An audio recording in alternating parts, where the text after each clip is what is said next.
Bueno, vamos a recibir al jefe de Acceso e Inteligencia de Mercados del Instituto Nacional de Carnes, al economista Álvaro Pereira. Bueno, vamos a hablar con él sobre el tema arancelario. Hace poco en la conferencia La Industria Frigorífica Responde fue uno de los grandes temas, es uno de los desafíos que tiene hoy el país y la cadena cárnica, el hecho de mejorar el acceso. Hay números que dio a conocer INAC con respecto a lo que paga hoy Uruguay por concepto de venta de carne bovina. Vamos a hablar de este tema en primer lugar. Pereira, ¿qué arrojó este número, esta cuenta? ¿Cuánto nos está costando hoy a Uruguay, a la cadena, la exportación de carne vacuna por concepto de pago de aranceles? Buenos días y gracias por acompañarnos. Buenos días, Martín. Un saludo para ti y para toda la audiencia. Y bueno, este es un estudio que a nosotros nos parece muy importante para que el sector comprenda cuál es la situación en la que estamos actualmente. Y el informe, para los que estamos en el tema, no arroja información muy nueva ni muy novedosa. Básicamente es una situación de cierta estabilidad entre año y año. Nosotros lo que vemos es que la cadena cárnica de carne bovina está pagando aproximadamente $200 millones, algunos años más, algunos años menos. La cadena de carne bovina es responsable del pago de 2/3 de los aranceles del Uruguay, y esta cifra de 200 millones está entre 11 y 12% del valor exportado. Es una presión arancelaria relativamente alta. Claro, esto representa, llevándolo a números, aproximadamente unos $100 por cabeza de vacuno faenado, dependiendo un poquito en el nivel de la faena que se ubique año a año, pero ahí en el entorno de 2 millones de vacunos sería lo que estaría significando. Correcto, es una orientación bastante clara para los que están más acostumbrados a ver las cosas en cabezas de ganado. Bueno, cuando estén en el campo y cuenten las cabezas, también pueden contar los aranceles que hay ahí. Bien, hoy China es nuestro principal mercado con más del 50% en volumen. Para tomar una dimensión y una idea, hablemos de China. ¿Cuáles son las condiciones arancelarias hoy que tenemos con China, por ejemplo? Bueno, las condiciones arancelarias con China son de las más sencillas de explicar. Pagamos 12% de arancel por cualquier producto que vaya a China. Y eso explica en buena manera por qué nuestro arancel promedio es aproximadamente 12%. China actúa como un centro de gravedad muy importante en términos, digámosle, estadísticos. Entonces más de la mitad de la exportación va a China y el arancel en China es 12%. En conclusión, el promedio total está muy cerca de ese 12%. Pereira, los competidores nuestros, sobre todo, por ejemplo, Australia, ¿en China qué condiciones tienen? Bueno, el cabeza de serie en China, el que arrancó primero fue Nueva Zelanda, firmando acuerdos de libre comercio. Nueva Zelanda ya tiene 2 acuerdos de libre comercio con China, y Nueva Zelanda está con 0% de arancel, una situación que en carne es bastante ventajosa, y la misma ventaja nos sacan también en otro tipo de productos como los lácteos. El segundo competidor, que es Australia, viene un poco más rezagado, viene en un calendario de rebaja arancelaria desde ese 12% que tienen todos los países hasta llegar a 0%, que sería la ventaja, la preferencia que le dio China por firmar un tratado de libre comercio. Actualmente están en 3%, pero con el correr de los años llegarán a 0 en el muy corto plazo. En 2 años estarán en 0%. ¿Qué pasa con otros mercados? Caso, por ejemplo, América del Norte, allí Canadá en algún momento es un destino interesante. Bueno, naturalmente está Estados Unidos. Ahí, ¿cuál es la situación que tenemos desde el punto de vista arancelario? Bueno, aquí debería detenerme algunos minutos más porque es una situación bastante particular. Son países que exportan carne y también importan carne, y se da la particularidad de que ellos importan productos que Uruguay tiene facilidad para producir. En ese sentido, es realmente muy importante lo que podamos desarrollar con Estados Unidos y con Canadá.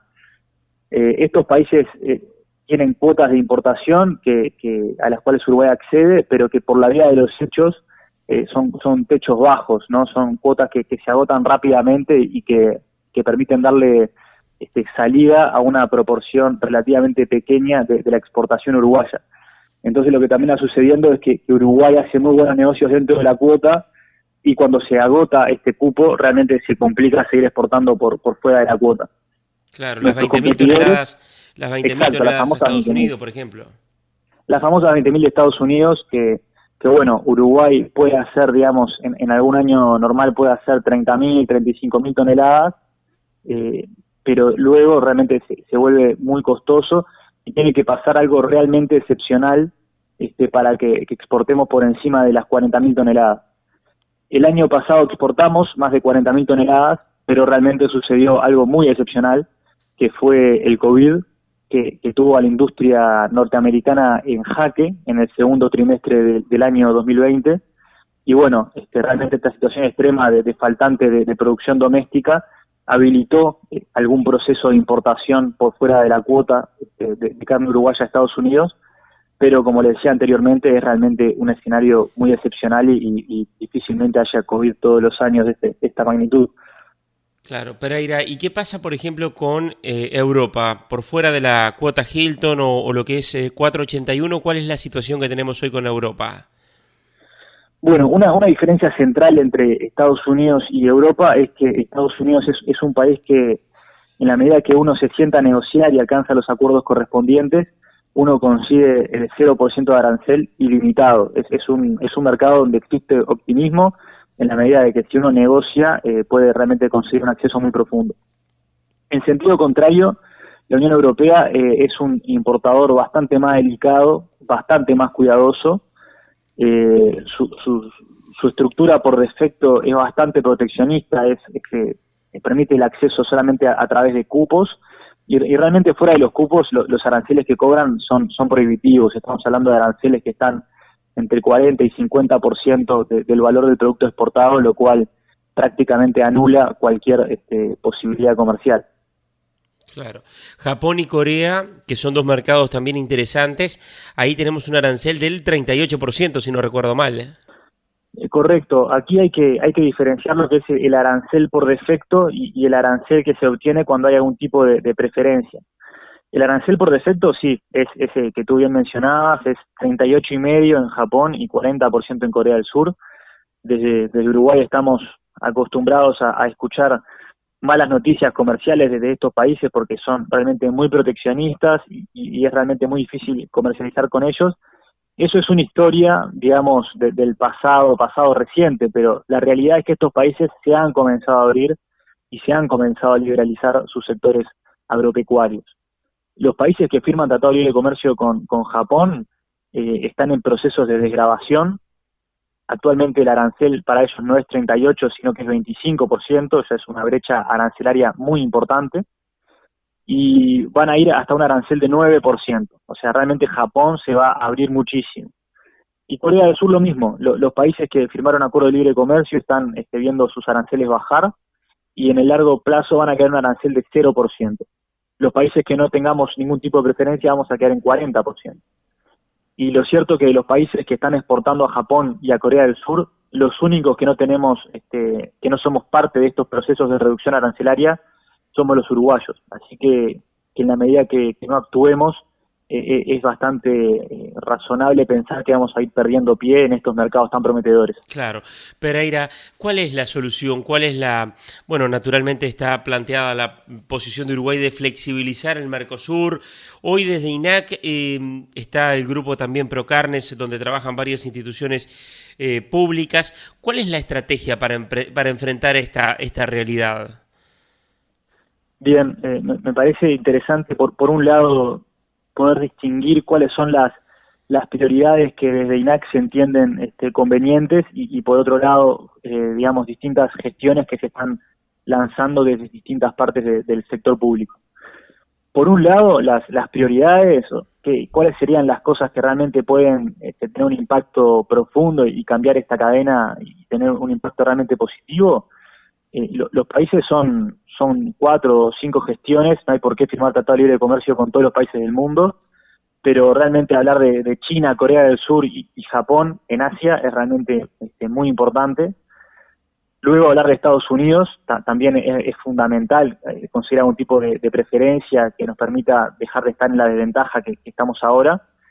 Y luego otro mercado que aparece como muy atractivo es el Reino Unido. En la medida que se salen de la Unión Europea, ellos quedan con aranceles muy altos, pero realmente se manifiestan muy abiertos a negociar y y una entrevista de ayer, especialmente de la embajadora británica en Uruguay, donde queda claro realmente una intención de abrir su economía.